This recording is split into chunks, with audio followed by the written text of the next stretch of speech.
Actually Kerala സ്റ്റേറ്റിലേക്ക് drugs എങ്ങനെ വരുന്നു, എങ്ങനെയാണ് സ്കൂളിലേക്ക് എത്തുന്നത്, ആരാണ് കാരിയേഴ്സ്, ഈ ഇത്തരം ചോദ്യങ്ങളൊക്കെ ഞാൻ എൻ്റെ കുട്ടിക്കാലത്ത് കേട്ടുകൊണ്ടിരുന്നത്, സിനിമയിൽ കണ്ടിട്ടുണ്ട്, പിന്നെ വ്യക്തി ജീവിതത്തിൽ നമ്മൾ കേട്ടുകൊണ്ടിരുന്നത്. ഇതേ പ്രോബ്ലം ഇപ്പോഴും നടക്കുകയാണ്. ഞാൻ ഇങ്ങനത്തെ പ്രോഗ്രാമിലൂടെ നമുക്കിതൊക്കെ പറയേണ്ടി വരുന്നു. അതാണ് നമ്മുടെ ഇഷ്യൂ.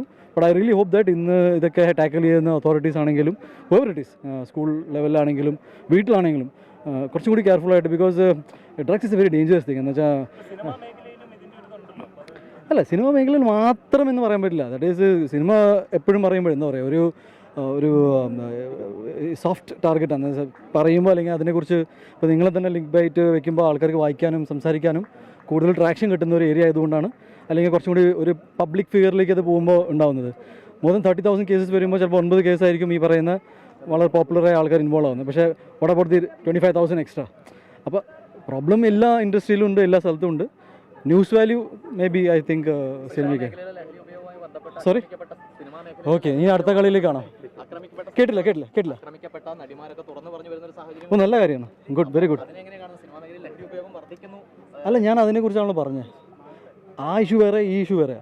അത് ഐ തിങ്ക് പേഴ്സണൽ ഇഷ്യൂസാണ്. നമ്മൾ പറയുന്ന ഒരു ജനകീയമായ പ്രശ്നത്തെക്കുറിച്ചാണ് നമ്മൾ പറയുന്നത്.